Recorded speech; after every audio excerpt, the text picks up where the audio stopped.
జ్ఞాపకాలతో తల్లి శంకరయ్య మొదలు పెట్టిన వినాయకుడు ఈ సంవత్సరం 75వ సంవత్సరం కంప్లీట్ అయిపోతుంది. మరి ఈ సందర్భంలో విశ్వశాంతి అనే ఒక థీమ్తో వెళ్తా ఉన్నాము. ఎందుకంటే ఆపరేషన్ సింధూర్ తర్వాత భారతదేశ ప్రజలే కాదు యావత్ ప్రపంచం కూడా ఉండాలనే ఉద్దేశంతో మనం ఈ థీమ్ అనేది తీసుకోవడం జరిగింది అనమాట. కాబట్టి ఏంటంటే పనులు అనేది చాలా స్పీడ్గా జరుగుతూ ఉన్నాయి. మట్టి పనులు అనేది ఈ రోజుకి కంప్లీట్ అయిపోతాయి. పెయింట్ పనులు అనేది స్టార్ట్ అయ్యాయి. మరి వివిధ 3-4 రాష్ట్రాల నుంచి వచ్చిన కళాకారులు మనకి పనులు అనేది చేయడం జరుగుతూ ఉందన్నమాట.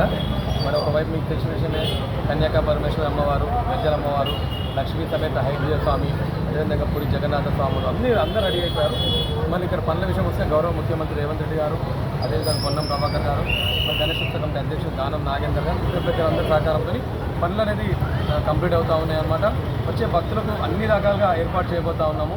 అన్ని డిపార్ట్మెంట్ సంబంధించిన పెద్దలందరూ కూడా మాకు సపోర్ట్ చేయడం జరుగుతూ ఉన్నాం. దానివల్ల వచ్చే భక్తుడు భగవంతుని ఈజీగా దర్శించుకొని వెళ్ళే విధంగా ఏర్పాటు చేయబోతా ఉన్నాం. లక్షలాది మంది భక్తులు ప్రతి సంవత్సరం కూడా వచ్చి స్వామివారిని దర్శించుకుంటారు. మరి క్రౌడ్ మేనేజ్మెంట్ అలాగే విఐపీలు కూడా వచ్చి కూర్చుంటారు. సీఎం వచ్చినప్పుడు ఎలాంటి ఏర్పాట్లు చేయబోతున్నారు? ఖచ్చితంగా అన్ని రకాలుగా మేము ఒక భక్తులు ఈజీగా దర్శించుకొని వెళ్ళే విధంగా ప్రభుత్వం సంబంధించి అన్ని డిపార్ట్మెంట్ వాళ్ళు సపోర్ట్ చేయడం జరుగుతుంది అనమాట. ఆ రకంగా మేము వచ్చే భక్తులు ఈజీగా దర్శించిన బ్యారికేడ్ కావచ్చు, మన దూరం నుంచి చూసే వాళ్ళకి ఇబ్బంది కావచ్చు, ట్రీ కటింగ్ కావచ్చు, వాటర్ ప్రభుత్వం సంబంధించి అన్ని డిపార్ట్మెంట్ వాళ్ళు సహకరిస్తూ ఉన్నారు అనమాట.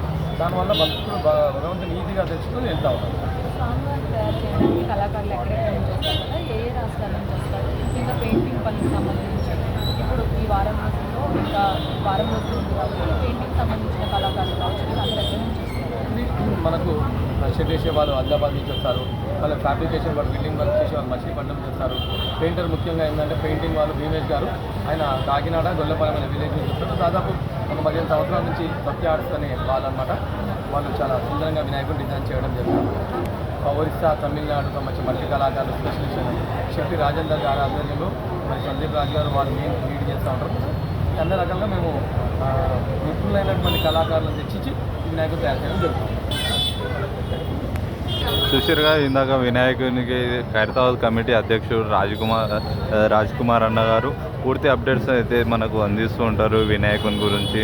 మొత్తం ఆయననే వచ్చేసి మనకి ప్రతి ఒక్కటి కూడా వినాయకుని దగ్గర ఉండి అయితే మనకి చూసుకోవడం జరుగుతుంది. పెయింటర్స్, కార్పెంటర్స్ కానీ ఎక్కడెక్కడి నుంచి వస్తారు అనేసి మనకి ఆయన అయితే చెప్పడం జరిగింది. ఈ వర్షం పైన వచ్చేసి మనకి ఇక్కడ చూసుకున్నట్లయితే జగన్నాథ స్వామి ఈ వాసవి కన్యాక మండపం అక్కడ ఉంది కదా, ఇక్కడ వినాయకుని పాదాల గురించి కింద నుంచి పై వరకు అయితే మనకి మట్టి వర్క్స్ అయితే అయిపోయింది. వైట్ పెయింట్ కింద అయితే వేయడం జరుగుతుంది. మనకు అయ్యప్ప స్వామి వారి గుడి కూడా వైట్ పెయింట్ వేసినారు. దానిపైన వచ్చేసి పట్ట కట్టారు. పైన సంబంధించేసి అప్డేట్ చూసుకున్నట్లయితే మనకి ఇక్కడ గజ్జలమ్మ దేవాలయం ఉంది. గజ్జలమ్మ దేవాలయానికి కూడా మనకి వైట్ పెయింటింగ్ అయితే వేయడం జరిగింది. ప్లస్ మనకి అమ్మవారికి నగలకి దానికి సంబంధించింది మనకి గోల్డ్ కలర్కి నగలు, వజ్రాలకి దానికి సంబంధించి కూడా మనకి ఇక్కడ పెయింటింగ్ అయితే వేయడం జరుగుతుంది. వినాయకునికి పైన కూడా వర్క్స్ అనేవి వేగంగా జరుగుతున్నాయి.